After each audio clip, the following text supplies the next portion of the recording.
ये छोड़ दो भगवान।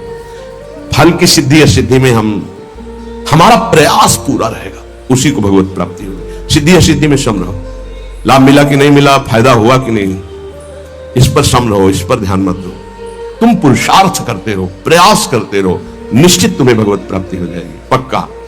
देखो ये पूरे जीवन की यात्रा की बात है, 4 दिन में सुधरने वाले नहीं है।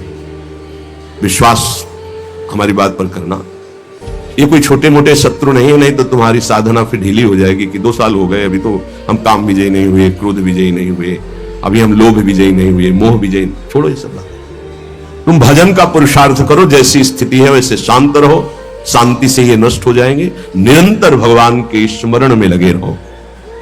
भक्तों की ये मान्यता फल पर होती है कि भगवान जैसा चाहे, लेकिन पुरुषार्थ पर नहीं।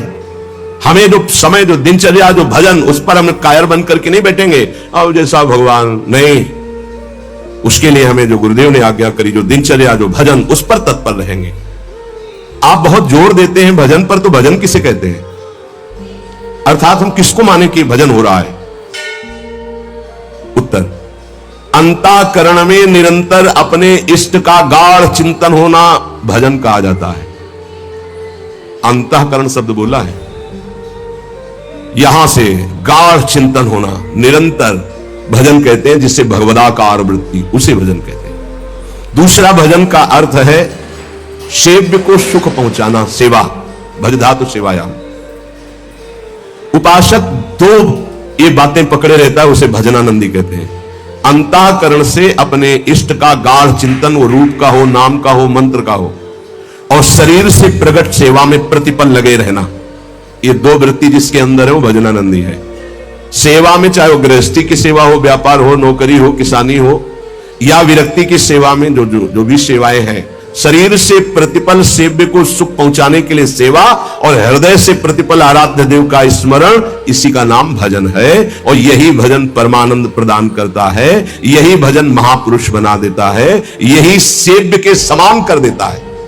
प्रभु सेव्य है, प्रभु के समान कर, ब्रह्मविद ब्रह्मयु भवति। तो भजन क्यों करना चाहिए? अरे कमाते हैं, खाते हैं, जी रहे हैं, क्यों भजन करें? भजन इसलिए करना चाहिए कि हम अवगुणी हैं जन्म जन्मांतर से, अवगुण छोड़ने के लिए। हमारे अंदर बड़ी नीच वासनाएं हैं, उन वासनाओं का नाश करने के लिए। हम बड़े हीन विचार वाले हैं, उन विचारों का नाश करने के लिए। हमें हर तरफ से दुख ने घेर रखा है, उस दुख का नाश करने के लिए, जन्म मरण से छूटने के लिए ये हमें भजन करना है। हम जिसका भजन करते हैं उसके सारे सद्गुण हमारे अंदर आ जाते हैं। अतः हमें नाशवान वस्तु व्यक्ति का भजन नहीं करना, अविनाशी का भजन करना, वो है श्री भगवान। भजन करने से सबसे बड़े भगवान है तो सबसे बड़ा बन जाता है। ये दीनहीन विचार, ये दुख, ये दुविधा, ये संशय, दरिद्रता, जन्म मरण, ये सब कूड़ा करकट खत्म हो जाता है। इसलिए भजन करना अत्यंत आवश्यक है। भजन करना अत्यंत आवश्यक है। इससे विशेष लाभ क्या होता है? भजन से विशेष लाभ यह होता है कि जहां से हम बिछुड़े थे वहीं हम पहुंच जाते हैं। कहां से बिछुड़े हैं? प्रभु से। ममैवांशो, कितना गलत हो गया है। भगवान ऐसा लगता है कोई और है, और संसार लगता है ये मेरे, और वो के ममैवांशो, वो मेरे पिता है, मेरे स्वामी, मेरे प्रीतम, मेरे सब कुछ, और उनको मैं भूल गया। ये बात जानने के लिए जब हम भजन करते हैं तो हमारे हृदय में आ जाता है कि हमारे प्रभु है। फिर जो सुख प्राप्त होता है वो कभी किसी लोक और भोग में नहीं प्राप्त होता। प्रेम स्वरूप हमारे इष्ट है तो हमारा प्रेम स्वरूप जागृत हो जाता है। भजन का लाभ है भगवान से बिछुड़े थे भगवान से मिल जाना। अगर भजन ना करे तो, पहले कहा भजन क्यों करना चाहिए, अब कह रहे अगर भजन ना करे तो, अगर भजन नहीं करोगे तो विषय फंसा लेंगे, काम क्रोध लोभ मोह मद, और तुम्हारी दुर्गति कर देंगे। ये क्षण भंगुर विषयों का चिंतन होगा, क्षण भंगुर विषयों का भोग होगा, तो तुम्हें एक क्षण भी सुख का अनुभव नहीं होगा, दुख ही दुख तुम्हें घेर लेगा।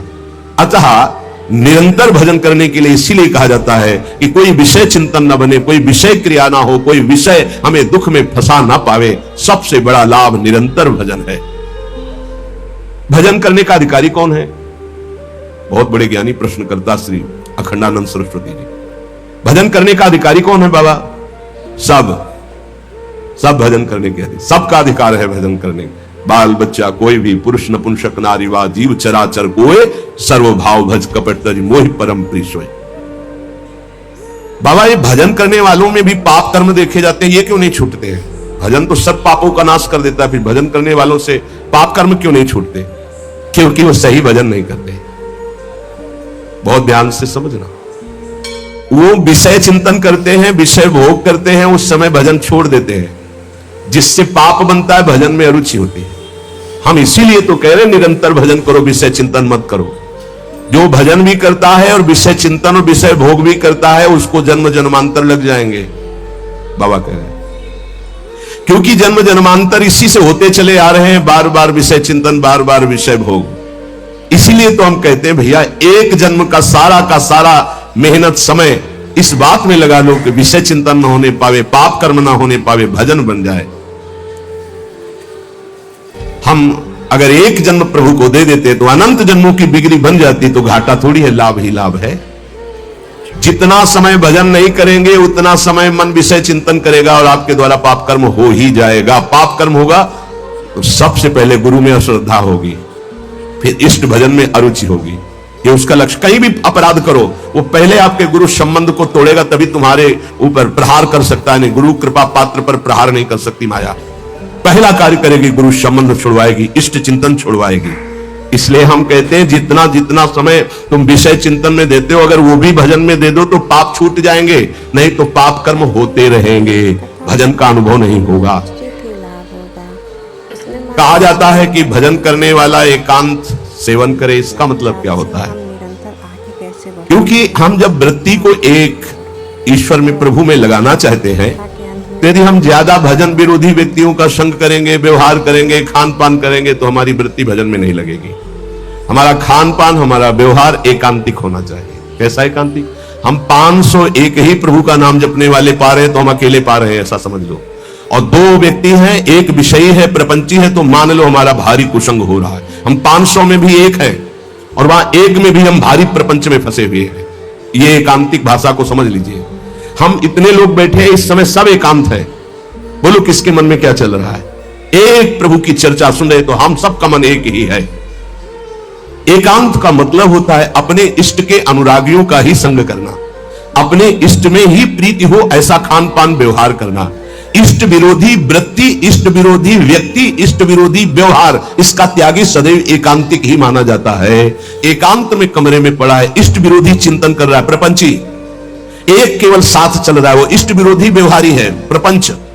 1000 लोग एक साथ बैठे हुए हैं इष्ट के अनुकूल, वो एक माना जाएगा। वैसे मुख्य बात भजन करने वालों को क्या नहीं करना चाहिए? तो मुख्य बात है प्रवृत्ति में रहने वाले लोगों का संग नहीं करना चाहिए। प्रवृत्ति विषय भोगों में। पूज्य स्वामी जी ने पूछा भजन करने वाले को मुख्य सावधानी क्या रखनी चाहिए? तो बोले मुख्य सावधानी है कि प्रवृत्ति में रहने वालों का संग नहीं करना चाहिए भजनानंदी को। क्यों? एक प्रवृत्ति देखी मैथुन धर्म की सौभरी जी ने, तो 50 ब्याह किए। तब उन्होंने श्लोक लिखा, संगम त्यजेत मिथुन व्रतिनाम मुमुक्षु सर्वात्मना न विसजेत बहिरिंद्रियाणि। अय मुमुक्षु, संसार से मुक्त होने वाले साधक, ये जो मैथुन प्रवृत्ति में युक्त जन है, इनका संग भूल के भी मत करना। उनमें परमाणु है ऐसे, वो तुम्हारे को विचलित कर देंगे, तुम्हारे भजन को छीन लेंगे, तुम्हारा भजन का मार्ग अवरुद्ध हो जाएगा। संगम त्यजेत मिथुन व्रतिनाम, यही बाबा ने बताया। भजन करने वालों को विशेष त्याग की बात क्या है? क्या ऐसा है जो उनको बिल्कुल नहीं करना चाहिए? तो बोले जो प्रवृत्ति में, संसार के भोगों में है, निवृत्ति मार्ग के उपास, भगवत प्राप्ति के मार्ग के उपास, उनका संग नहीं करना, उनके साथ चलना, उनसे संभाषण करना। ऐसा अगर भगवत चर्चा जनित प्रश्न है, आप उत्तर देने की क्षमता रखते हैं, इसके बाद राग नहीं करेंगे। क्षमता का मतलब समझते हो? जैसे मैं आपसे संभाषण किया, अब आपकी याद नहीं आनी चाहिए संभाषण हटने के बाद। अगर आपकी छवि आई हमारे दिमाग में, आपका चिंतन हुआ, तो इसका मतलब आप अभी अधिकारी नहीं हैं। लाखों से संभाषण हो, लेकिन सब में राधा वल्लभ लाल की ही स्मृति रहे, राधा वल्लभ लाल एकांतिक में ध्यान में रहने चाहिए, एक भी छवि बाहरी नहीं आनी चाहिए, तब वो अधिकार प्राप्त होता है समाज सेवा का उपासक को। अधिकाधिक भजन में प्रवृत्ति करने वाले को ऐसे संग का त्याग करना चाहिए। बहुत जोरदार का संग होता है प्रपंच का। जैसे संत संग की महिमा है, ऐसे प्रवृत्ति मार्ग के संग की भी महिमा है। सीधे प्रवृत्ति में उतार देते, सीधे प्रवृत्ति में। बहुत सावधान, बहुत सावधान। ये महापुरुष जन ऐसे नहीं बोल रहे, बहुत सावधान। प्रवृत्ति मार्ग के जनों का संग करना सबसे ज्यादा त्याज्य विषय भजन करने वालों को है, यह ध्यान रखें। बहुत तरह से फंसा हो जाते, बहुत तरह से जलना पड़ता है, जलना पड़ता है। महसूस होता है कि हमने गलत किया, जो हमने स्वीकार किया वो गलत किया, महसूस होता है। पर एक बार स्वीकृति हो गई तो कुछ भी हो, इनका बेड़ा पार होना चाहिए। जिद्दी स्वभाव संतों का होता है, पर महसूस होता है। जब तक वैराग्य की प्रबल भूख न जागृत हो जाए और जब तक भगवत प्राप्ति का दृढ़ लक्ष्य ना हो जाए, तब तक संग नहीं करना चाहिए। रंग जो है वही चढ़ेगा जैसा हम करते हैं। महाराज, सकाम भक्ति सुनते हैं और निष्काम भक्ति सुनते हैं, तो इसका क्या मतलब है? सकाम भक्ति और निष्काम भक्ति का अंतर क्या है? जो केवल प्रभु को चाहता है उसे निष्काम भक्त कहते हैं, और जो प्रभु से चाहता है उसे सकाम भक्त कहते हैं। सीधी भाषा में बाबा ने, जो केवल प्रभु को चाहता है वो निष्काम भक्त है, जो प्रभु से चाहता है वो सकाम भक्त है, जो केवल गुरुदेव को चाहता है वो निष्काम भक्त है, जो गुरुदेव से चाहता है अपनी अनुकूलता अपने लिए, वो सकामता और निष्कामता में है। प्रभु से संबंध सिर्फ प्रभु चाहिए, प्रभु का वैभव, प्रभु से कुछ नहीं, सिर्फ प्रभु से प्रभु चाहिए। आप चाहिए, आप गुरुदेव से सिर्फ गुरुदेव चाहिए। आप अपने स्वरूप में स्थित हैं, आप अपने स्वरूप का बोध करा दीजिए। जो हम आपकी शरण में हुए हैं, हम आप में तदात्म हो जाए, बस आपसे और कुछ नहीं चाहिए। केवल प्रभु से कोई चाहना, प्रभु से प्यार ना होना सकामियों का लक्षण है। प्रभु से कुछ न चाहना, केवल प्रभु से प्यार करना, यह निष्कामियों का लक्षण है। ऐसे बड़े बिरले निष्काम। और महाप्रभु अपने धर्म के लिए तो कहते हैं, सबसे पहले कह रहे सबसो हित निष्काम मति, कोई चाह नहीं। सुना है कि पराभक्ति और ज्ञान में कुछ अंतर रहता है या नहीं? आपका क्या विचार है? क्योंकि पराभक्ति और ज्ञान दोनों अलग अलग है, पर है क्या? तो हम तो नारायण स्वामी के विचार को ही स्वीकार करते हैं। पूज्य बाबा कह रहे हैं, पराभक्ति और ज्ञान में तनिको नाही भेद, नारायण मुख्य प्रेम है, कहे संत अरुवेद। जब पराभक्ति को उपासक प्राप्त होता है तो उसमें शुद्ध ब्रह्म बोध भी रहता है और भगवत प्रेम भी रहता है। ये बड़े आश्चर्य की बात है। गीता जी में तो संकेत रूप में बोध को ही प्रधान कहा। ब्रह्मभूता प्रसन्नात्मा न सोचति न कांक्षति, समा सर्वेषु भूतेषु मद भक्तिम लभते पराम। मेरी पराभक्ति का परम लाभ क्या हुआ कि ब्रह्मभूत हो गया। और बाबा नारायण स्वामी के दोहे से कह रहे कि पराभक्ति में एक चमत्कार विशेष ये होता है कि उसे ब्रह्मबोध भी हो जाता है, आत्मस्वरूप का बोध भी, और भगवत प्रेम भी हो जाता है। पराभक्ति और ज्ञान में तनको ना ही भेद, इतना है कि इसमें मुख्य प्रेम भगवदाकार भी रहता है, स्वरूप बोध भी हो जाता है, जो पराभक्ति को प्राप्त हो जाता है। भगवत प्राप्ति के अनेक मार्ग हैं। एक पुरुष के द्वारा कई मार्गों में नहीं चला जा सकता, इसलिए साधक एक मार्ग का चयन कर ले और अपने गुरु प्रदत्त भजन भक्ति का विस्तार करे, आगे बढ़ाता चला जाए। इतना जरूर ध्यान में रहे कि भक्ति में विषय सुख नहीं है। अगर विषय सुख की आकांक्षा करेगा तो भक्ति अंतर्ध्यान हो जाएगी। ऐसा मान ले कि हमारे भाग्य में नहीं है, मान लो ना, पर बड़े भाग्य है, कोई भाग्यहीन थोड़ी हो। ये जो विषय सुख है ये तो पापियों को भी प्राप्त है। सुत दारा धन लक्ष्मी पापियों के घर होए, संत समागम हरि कथा तुलसी दुर्लभ। तुम्हारा दुर्भाग्य नहीं है, तुम उससे हंसने के लिए तैयार हो रहे हो, उसके साथ खेलने के लिए तैयार हो रहे हो जो बड़े बड़े मुनियों के भी ध्यान में नहीं आते। तुम्हारे भाग्य से नहीं है। ध्यान मुनि मन ध्यान धरत, थोड़ा अपने लक्ष्य की तरफ। और जब निकस कुंज ठाढ़े भय और भुजा परस्परंस, जब इनको तुम देखोगे तब कैसा आनंद समुद्र प्रिया प्रियम। उपासक विषय सुख भक्ति में बहुत बाधक है। जिसको भक्ति की सिद्धि करनी है, प्रेम प्राप्त करना है, तो विषय सुख से बचना चाहिए।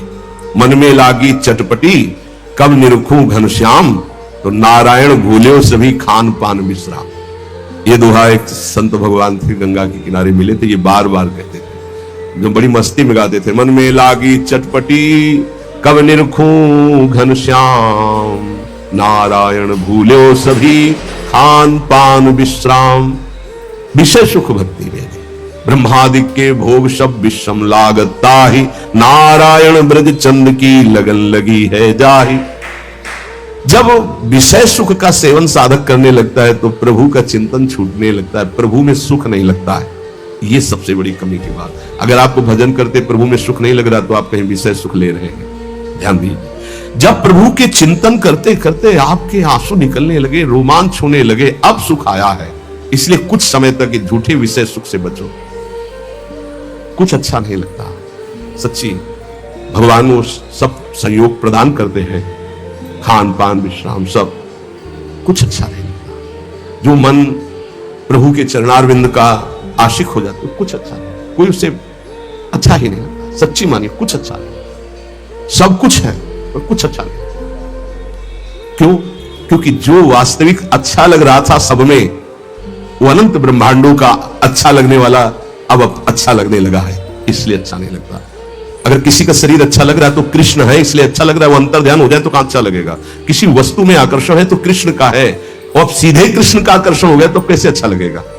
मुझे अब इस ब्रह्मा के रचे हुए माया से मुक्त होना है, पर आप तो इन खिलौनों में राजी हैं, और जब इन खिलौनों से मन को हटाने की बात कही जाती है तो आपको बुरा लगता है।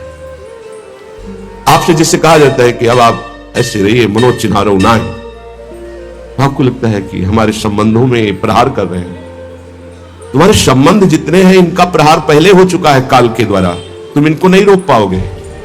काल पहले ही काट चुका है सारे संबंध।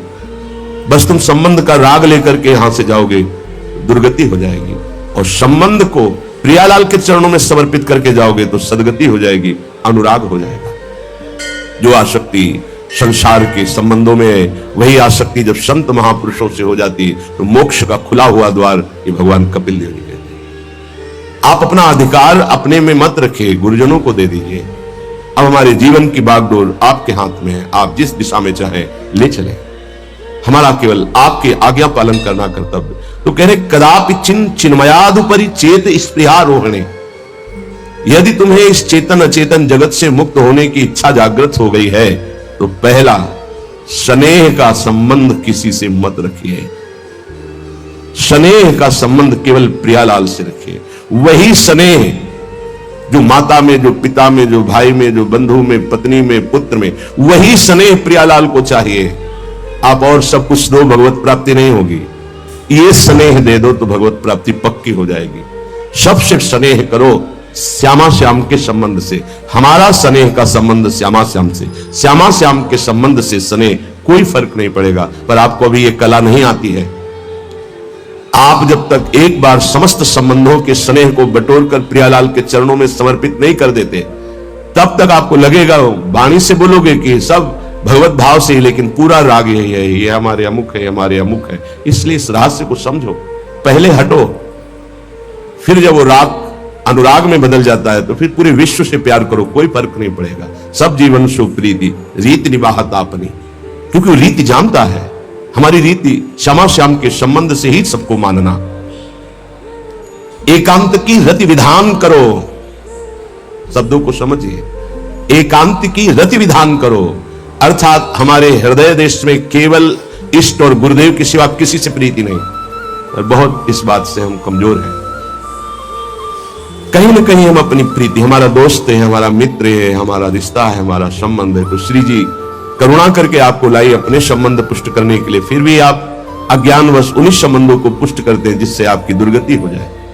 जो आपके अरे एक हिरण के बच्चा के संबंध ने एक जन्म नष्ट कर दिया, फिर और किसकी बात करें। इसलिए एकांत की रति विधान करो। एकांत की आपकी रति हो चुकी है, इसका परिचय आपके सामने भारी विपत्ति आई, मन केवल श्री जी में, भारी संपत्ति सुख संपदा केवल श्री जी में मन, यह है एकांत की रति। अब उसको कोई विचलित नहीं कर सकता। जहां विषयी जन रहते हैं, विषयी जन संभाषण करते हैं, उस स्थान में, उस भीड़ में, उन लोगों के बीच में अरुचि हो जाना। रतिम मदन मोहने विदधताम तदेकांतिकीम, एकांतिकी भक्ति, विरति, जन समुदाय, प्रपंच भाषण करने वाले, इनसे संबंध है। ना संतु जनतापने प्रतिवसंतु वृंदावने, जनता अर्थात केवल विषय प्रपंच की वार्ता करने वाले, तापने, हृदय में ताप पैदा हो उनके संग नहीं, मुझे संग नहीं, कोई भी हो, प्रिया प्रीतम से तुम्हें मतलब नहीं, उनकी चर्चा से मतलब नहीं, उनके संबंध से मतलब नहीं, तो हमारा आपसे क्या संबंध। देखो, जगत के संबंध प्रियता दिखा करके भोग सामग्री दे सकते हैं, धन दे सकते हैं, व्यवस्था दे सकते हैं, पर प्रियालाल की प्रीति नहीं। पूज्य श्री रघुनाथ दास गोस्वामी जी जब अपने गृह का त्याग करके महाप्रभु चैतन्य देव की शरण में गए, 2-3 दिन जो महाप्रभु को भिक्षा आती थी उसी से महाप्रभु दे, उनको लगा कि नहीं, जीवन जब महाप्रभु को समर्पित है तो हमको जीने का ढंग सीखना चाहिए, कैसे हम विरक्त होकर के जिए। इतने में घर से भेजे हुए बहुत से सेवक, रुपया, सामग्री, रसोईया सब आ गया, क्योंकि बहुत बड़े धनी थे उनके पिताजी और पिता के भाई, दोनों के बीच में एक लाडले पुत्र थे पूज्य श्री रघुनाथ दास गोस्वामी, जिनकी समाधि राधा कुंड में विराजमान। अब सुंदर सुंदर पकवान, भोग सामग्री घर के भेजे हुए रसोइये सब बनाते, प्रभु को भोग लगता, महाप्रभु चैतन्य देव को। फिर विचार किया, क्या ये माता पिता के द्वारा दी हुई सुविधा वैराग्य में कलंक नहीं है? मेरा जीवन प्रभु के लिए, क्या मैं प्रभु आश्रित नहीं जी सकता? जब विरक्त हो गया तो माता पिता के द्वारा दी हुई भोग सामग्री से जीना निषेध है। प्रवृत्ति और निवृत्ति 2 मार्ग हैं। प्रवृत्ति मार्ग में स्वयं अधिकार हो जाता है पुत्र और पुत्री का माता पिता की संपत्ति पर, निवृत्ति मार्ग में नहीं, स्वीकृत नहीं है। निवृत्ति मार्ग में स्वीकृत नहीं। जिसने इस स्वीकृति को स्वीकार किया वो कच्चा ही बना रहता है पूरे जीवन, पक्का वो कच्चा बना रहता है। ये दृढ़ बात समझ लीजिए। आज तक इतिहास है विरक्तों का। निवृत्ति मार्ग पर अगर वैराग्य ले लिया तो माता पिता के द्वारा उसका भरण पोषण कभी नहीं हुआ। आप पढ़ करके देख लीजिए, चाहे कोई भी हो, किसी भी मार्ग का। जब रत्नावती जी ने, उनके लिए चिट्ठी आई, पुत्र ने भेजा कि पिता ने सभा में मुंडी का पुत्र कह के कहा, मतलब सन्यासिनी का पुत्र कह के, माता अब हमारी इस नाम की रक्षा करना। ये भी चिट्ठी पढ़ी तो महल छोड़ दिया उसी समय, और नाई को बुलवाया, अपने जो राजरानी के बाल थे उतरवा दिया, और संत सभा में बैठ गए। आज से कहा राजअन्न का त्याग। अब ग्राम नगर के द्वारा दी हुई भिक्षा के द्वारा भरण पोषण होगा, इस राजा के द्वारा दिए हुए नहीं। और पति थे माधव सिंह। जब ये बात सुनी तो उनको भयंकर क्रोध हुआ। मेरे सामने मेरी पत्नी, मेरा इस तरह का अपमान, मारने का प्रयास किया, निष्फल है। अंततो गत्वा, चरणों में हाथ रख के माथा रखा है, पढ़ के चरित्र देख लेना। नहीं इनके महल में रहूंगी, नहीं इनका भोजन पाऊंगी। विरक्त होकर के माता पिता के द्वारा भरण पोषण होना, एक बार एक भिक्षा के लिए तो अनुमति है। अगर विरक्त हो गया है, एक भिक्षा अगर माता पिता करा दे तो वो स्वीकृत है, इसके अलावा नहीं। आप चरित्रों को पढ़ के देख, सिद्धांत से नहीं चलोगे तो 4 दिन बाद फिर उसी में आ जाओगे। जब हम विरक्त हो गए, पूरे विश्व का भरण पोषण प्रभु करते, तो मेरा नहीं करेंगे क्या? आज अगर कोई जुड़ा है तो वैराग्य और भगवत प्राप्ति के लिए जुड़ा है। हमारा संबंध संसारिक नहीं, भागवतिक। जिस मार्ग में हम हैं उस मार्ग में। रघुनाथ दास गोस्वामी को 2-4 दिन हुए, फिर अंदर आग लग गई। नहीं, पिता के द्वारा दिए हुए वैभव को नहीं भोगना, वापस। अब कैसे जिए? जहां सिंहपौर पर जगन्नाथ जी के सब भिक्षुक खड़े होते थे, उन्हीं के बीच में खड़े हो गए। अब जो बांटते हैं तो उनका स्वभाव है लेने वालों का दौड़ दौड़ कर आगे लेना। कभी कभी मिलता उनको, शांत खड़े रहते तो पा लेते, नहीं मिलता प्रसाद तो भूखे रह जाते। फिर विचार किया, इसमें खड़े होकर के भी एक वृत्ति बनी रहती कि आने वाला देगा, ये भी ठीक नहीं। एक जगह अन्न क्षेत्र में अन्न बंटता था, वहां से जाके लाने लगे। फिर विचार किया, विवेक धैर्य नहीं लेने देता। यार हम यहां कोई सेवा तो करते नहीं, क्योंकि भरपेट अन्न पाने का जिस क्षेत्र में अधिकार है तो वहां सेवा करना जरूरी। चाहे पोछा लगा दो, चाहे पत्तल फेंक दो, कोई सेवा वहां करनी चाहिए, तभी आपका वैराग्य सुरक्षित रहेगा, नहीं तो फिर ठीक नहीं है। वहां अन्य क्षेत्र में भी छोड़ दिया भोजन। आप कैसे जिए? तो रात्रि में जो महाप्रसाद गाय को डाल दिया जाता था, गाय भी छक के जब नहीं पाती थी तो वो रात्रि के 10-11 बजे निकलते और वो महाप्रसाद जो पड़ा रहता उसको उठा के लाते, जल से धोते, सड़े सड़े निकाल के चावल, फिर उसे पाते। महाप्रभु ने पूछा, गोविंद दास सेवा में रहते, गोविंद ये रघु अब क्या पाता है? बोले प्रभु बहुत वैराग्य से रह रहे। बताया तो उनका, अच्छा ऐसा अमृत अकेले अकेले पाता है, हमको कभी निमंत्रण नहीं दिया, अब हम चुपके से छीन के पाएंगे। महाप्रभु चले, रात्रि के जब वो कटोरे पे इतने से चावल सही निकाल कर पाने में लगे थे, पीछे से महाप्रभु गए ऐसे लिया, अरे प्रभु आपने, उनका इतना स्वादिष्ट अमृत पाता है और मेरे को कभी निमंत्रण नहीं दिया। निहाल उनके लिए आया, सोवत हो रसना रटे राधा कृष्ण सुनाम। वो जब सोते थे तो उनकी जबान से राधा कृष्ण राधा कृष्ण राधा कृष्ण। ये इस मार्ग के पथिक, निवृत्ति मार्ग और प्रवृत्ति मार्ग में अंतर है, आप लोग इस बात को समझें। निवृत्ति मार्ग श्री जी के भरोसे का है, आप विश्वास कीजिए। जब इष्ट के भरोसे में, तो जिनकी पलक झपकते अनंत ब्रह्मांड रचना हो जाती है, उनके लिए कोई ये बड़ी बात हो गई क्या? ये कोई बड़ी बात है उनके लिए? हम उनका भरोसा त्याग करके निवृत्ति मार्ग के होकर के और परिवार के द्वारा भरण पोषण हमारा हो, भाई ये तो नहीं समझ में आता। भरोसा दृढ़ इन चरणन के। निवृत्ति मार्ग तो निवृत्ति मार्ग, प्रवृत्ति मार्ग तो प्रवृत्ति मार्ग, प्रवृत्ति निवृत्ति, निवृत्ति में प्रवृत्ति बहुत समझकर संभल कर चलना पड़ेगा। जो मार्ग भगवान ने बनाया उसके अनुसार। तो कह रहे न संत जनता, तुम्हारा व्यवहार जनता से नहीं होना चाहिए, व्यवहार शून्य व्यवहार है, ध्यान रखना। दसों हजार लोगों के दर्शन होते हैं, एक का भी परिचय नहीं है।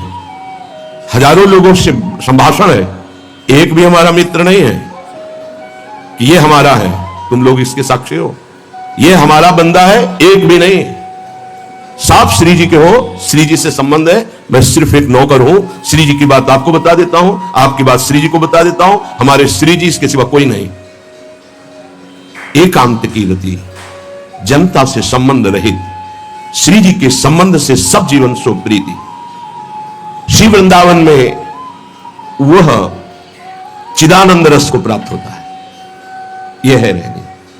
वृंदावन विधि बसे तज के सब अभिमान, तृणते नीचो आपको जाने सोई जान। ये समझ जाओ किस बात का आश्रय लिए हो। जिनको ब्रह्मांड रचने में सेकंड नहीं लगाए, वो हमारी प्रियाजू के अधीन है। हमको कुछ अपनी व्यवस्था के विषय में सोचना, मानो शरणागति के विषय में आपको अविश्वास, कलंक है ये बात।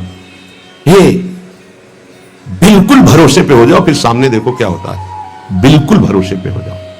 गुरुजनों ने कभी भी अन्य आश्रय नहीं होने दिया, कभी भी अन्य जगह जगह बचाते। वो जानते हैं कि अन्य आश्रय, धन का आश्रय, वस्तु का आश्रय, व्यक्ति का आश्रय, ये तुमसे सच्ची बताते हैं, गुरुजनों की कुछ बातें बाद में समझ में आती, पहले समझ में नहीं आती। केवल श्री जी का भरोसा रखो, जिसने आज दिया है वही कल देगा। जब गुरु जी को कोई कहता कि कभी काम में आ जाएगी ये वस्तु, रख लो, तो बोले इसी को मिटाने के लिए बाबा जी हुए हैं। जब कभी काम में आनी होगी तो तुरंत श्री जी भेजेंगे, हम इसको पहले से क्यों रखें। ये हमें चाहिए कि केवल श्री जी का आश्रय लेकर वृंदावन वास हो। देखना कितना आनंदित रहोगे। फिर रोना आता है, तुम्हारे आंसू फिर निकलेंगे। जब आप एकांत में होंगे, आपका कोई नहीं होगा और आपकी परिस्थिति विपरीत होगी, तब जो शरणागति होती है वही भगवत प्राप्ति कराती है। जब तक विपरीत परिस्थिति नहीं आएगी तब तक शरणागति परिपक्व नहीं होगी। बात लिख लीजिए, चाहे वो द्रौपदी जी हो, चाहे गजराज गजेंद्र जी हो, चाहे कोई भी हो, जब ऐसी विपरीत परिस्थिति आए कि कोई भी सहयोगी नहीं रह गया, तब शुद्ध शरणागति और भगवत साक्षात्कार। उस दिन के लिए तैयार रहो और मांगो कि हमारी आसक्ति का नाश करने के लिए परिस्थिति ऐसी दे दो प्रभु कि सिर्फ आप पर दृष्टि हो, सिर्फ आप पर, ना कोई हमारा, नाम किसी के, सिर्फ आप। मेरे तो गिरधर गोपाल, दूसरों न कोई। बात समझो, सत्संग की बात को समझो, परमार्थ की बात को समझो। तो जब कोई हमारे जीवन में प्रश्न आता तो जो नील चादर ओढ़े हुए विराजमान हो, उनकी चादर की तरफ देखते, आकाश की तरफ, बाहर निकलकर आकाश की तरफ देखते। तत्काल उत्तर मिला है हमको, तत्काल भाग, यहां से भाग। झोला टांगा, रात्रि में भागे, जब भागे तब रात्रि में भागे। भागो भागो भागो, भागते भागते अब पायो परम विश्राम। अब वृंदावन, श्री वृंदावन विश्राम, सब सोहित निष्काम मत, श्री वृंदावन विश्राम। हे भागते रहो, संबंधों से भागते रहो, आश्रयों से भागते रहो। एक आश्रय केवल हरि गुरु का, बस एक विश्राम स्थल। जैसे आप रखो, जैसे आप रखो, हम उसी में राजी हैं। समस्त प्राणियों को वृंदावन के नमस्कार बुद्धि से देखो। देखो यहां की रहनी, वृंदावनी विधि वसे तजिके सब अभिमान, तृणते नीचो आपको जाने सोई जान।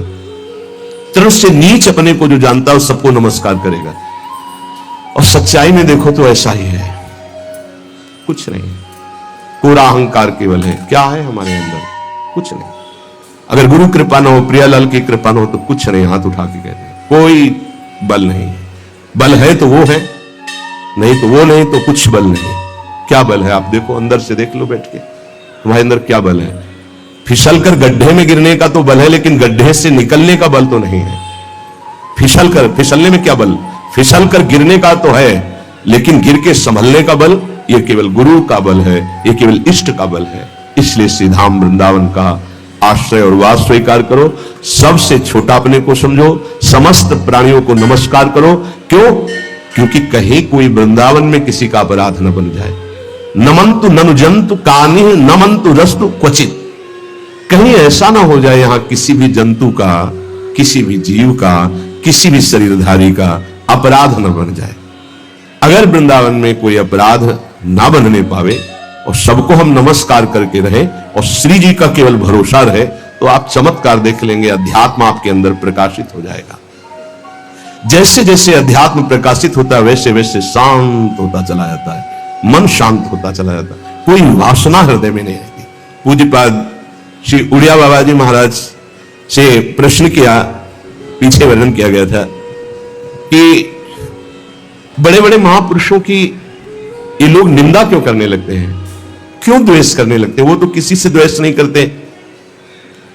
जितने महापुरुष हैं उनकी निंदा हुई है, वर्तमान में जितने हैं तो आप देख लो सैकड़ों अगर नमस्कार करने वाले तो कुछ निंदक आपको मिलेंगे। ऐसा क्यों होता है? क्योंकि संत तो किसी से द्वेष नहीं करते, द्रोह तो उनके हृदय में होता नहीं। अद्वेष्टा सर्वभूतानाम, फिर ये क्यों होता है? निंदा क्यों कहते हैं?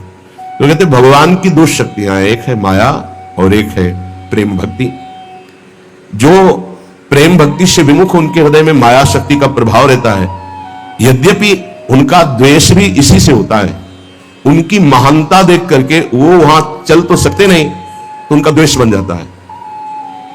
महानता देख करके उसमें चल नहीं पाएंगे। जैसे कहावत में आता है कि एक अंगूर को बहुत कोशिश की पाने की, जब नहीं मिले तो खट्टे हैं, प्रयास किया लेकिन नहीं मिला। तो उनका प्रयास माया जनित है, तो प्रेम या भक्ति या सद्गुण या भगवद आश्रय नहीं धारण कर पाते, तो उनको द्रोह हो जाता है संतों से। आप नरसिंह मेहता जी का चरित्र देखिए, बड़े बड़े भक्तों का उन्हीं के गांव के लोग, उन्हीं के घर के परिवार के जनों ने ही द्रोह पैदा कर दिया। द्वेष, निंदा, मारने की चेष्टा, अपमान, ऐसे। अच्छा सोचो, उड़िया बाबा जैसे महापुरुष से क्या कभी ऐसा हो सकता है कि उनके मारने के लिए आदमी लगा दे?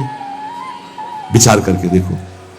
पैसा देकर भेजा गया था कि सत्संग में जाके नाक काट लो। वो आदमी चुपचाप चाकू लेकर के आया और प्रणाम के बहाने तो संतों के सामने कौन रोकता? तत्काल चाकू निकाली और जे भी मारा तो हाथ पकड़ते पकड़ते चावल भर नाक में चल, मतलब थोड़ा सा ऐसे खून निकलने लगा। ऐसे बाबा ने रोका, पकड़ा और गुफा में ले गए। आज भी गुफा नीचे जो बनी हुई, बैठे और गर्म दूध चीनी डाल के मंगवाया, पिलाया और कहा धैर्य धारण करो, बिल्कुल डरो मत, तुम्हें कोई नहीं मारेगा, तुमने ऐसा क्यों किया? वो रो पड़ा संत कृपा देख के और कहा बाबा मुझे इतने 1000 रुपए देने की बात कही गई थी कि बाबा मैं गरीब आदमी हूँ, पैसे के लोभ से बुद्धि मारी गई। उन्होंने कहा बस तुम ऐसे नाक में चाकू मार देना। ऐसा बाबा ने कहा कोई बात नहीं। कहां से आए हो? बोले हाथरस के हैं। बाबा ने ये नहीं पूछा कि किसने भेजा है। चतुरता इस बात की कि सब शिष्य थे, अगर ये पता चल जाए कि किसने तो उससे द्रोह हो जाएगा ना, बस इतना पूछा था क्यों तुमने ऐसा किया? तो बोले मुझे पैसा। ये नहीं पूछा किसने किया, क्योंकि उससे द्वेष हो जाएगा। अपने शिष्यों से कहा शपथ है हमारी, इसे डांटना भी नहीं और हाथरस की बस में सुरक्षित बैठाल करके आओ, चलो जाओ। बोलो ऐसे महापुरुष को फिर बाद में जो लीला, द्वेष की हद हो गई, संसार द्वेष की सूली पे चढ़ा दिया, जहर पिला दिया। मीरा जी को जहर पिला दिया, प्रहलाद जी को।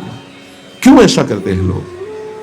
बोले माया से आसक्त चित्त वाले जब भक्त को देखते तो उनके अंदर गाली देने का मन होता है, जलन पैदा होती है। स्वभाव ऐसा स्वाभाविक है। उनके हृदय में इतना द्वेष पैदा होता है कि वो दुष्ट हृदय कैसे इनकी हानि हो, बस ये सोचते हैं कैसे इनकी। बड़ा विचित्र खेल है ये संतों के साथ। क्यों पलटू बाबा को अयोध्या में झोपड़ी में ही आग लगा दी आसपास से, ऐसा ऐसा क्यों होता है? तो बोलिए माया शक्ति, कि जिसके हृदय में माया का प्रभाव, मलिन हृदय होता है, वो संतों से स्वाभाविक द्वेष करते हैं, जो कि द्वेष के पात्र नहीं है। वो किसी से वो द्वेष नहीं करते। एक संत आप चरित्र उठा करके देखो, संतों से द्वेष करने वाले प्रत्येक महापुरुष के जीवन में देखा गया कि द्वेष करने वाले, और कोई कोई तो उन्हीं के पार्षदों के रूप में द्वेष करने लगे, उन्हीं के पार्षद बनकर उनकी खिलाफत करने लगे, और उन्हीं के पार्षदों के द्वारा उनको सूली पर चढ़ाया गया। बड़ा विचित्र माया का खेल है। इसी से वो भक्तों की निंदा करते हैं और भक्तों से द्रोह करके अपना सर्वनाश कर लेते हैं।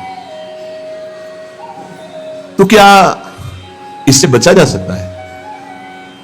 यदि भगवान का नाम जब करने लगे, भगवान का आश्रय ले ले, तो दृष्टि बदल जाएगी। आप देख लेना, दृष्टि बदल जाएगी। नाम जापक सहृदय होता है, वो घोर पापी पर भी प्यार करता है। लोग समझते नहीं उनके हृदय को। घोर पापी को भी वो प्यार करके भगवान से मिलाना चाहते हैं।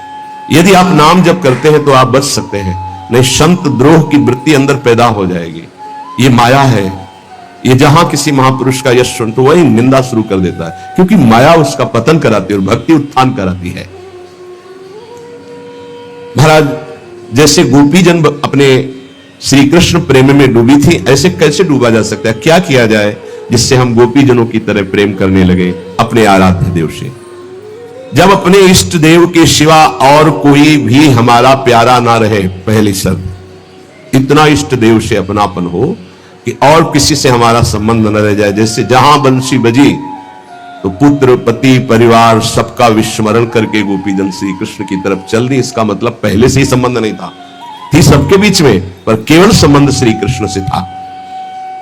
अनन्य प्रेम की प्राप्ति के लिए अब हम साधन बताते हैं। बाबा कह रहे हैं पहले अपने इष्ट देव की बाह्य मूर्ति सेवा विराजमान करनी चाहिए, या नाम सेवा विराजमान करनी चाहिए, और उस बाह्य सेवा को साक्षात समझ करके करना चाहिए।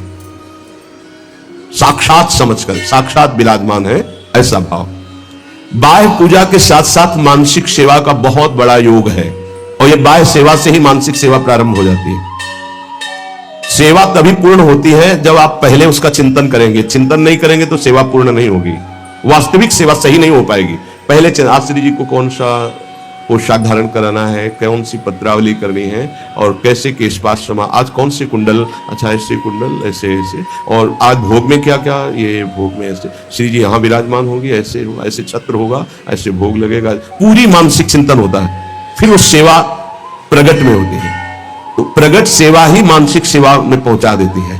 पूज्य बाबा कह रहे गोपी जनों की तरह प्रेम प्राप्ति के लिए सबसे पहले अपने इष्ट का चयन और इष्ट की अनन्यता।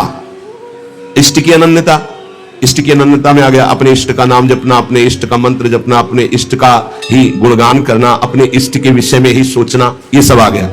फिर इष्ट के श्री विग्रह की, मूर्ति की, छवि की, नाम की सेवा विराजमान करना।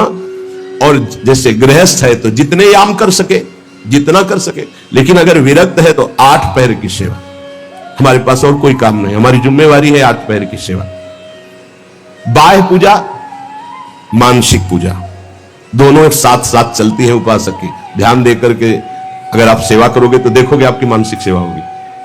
आज वो वाली नथ पहनानी है, वो ऐसे धारण करानी है, हाँ आज इस रंग की पत्रावली, इस रंग की चोली, इस रंग के ऊपर चुनरी, और इस रंग का लहंगा, ऐसे ये जो हो रहा है ना, ये मानसिक सेवा हो रही है। बहुत बड़ी चीज हो रही है। देखो आप लोग जो चिंतन करते हो, आज फूल बंगला ऐसे बनाना है, आज ऐसे, बहुत बड़ी सेवा हो रही है। आज श्री जी की रसोई, ये मानसिक जो सेवा, और बहुत जोर की सेवा, प्रगट सेवा का फल है मानसिक सेवा, और मानसिक सेवा ही सिद्धावस्था को प्रदान करती है। ये बात ध्यान दीजिए। और जो इष्ट का नाम मिला है वो केवल जबान से ही नहीं, चिंतन के साथ होना चाहिए। प्रेम की बात कर रहे हैं, केवल हम जबान से रट रहे मंगल है, लेकिन यहां कह रहे गोपी प्रेम की बात, गोपी जैसा प्रेम, उसका चिंतन होना चाहिए।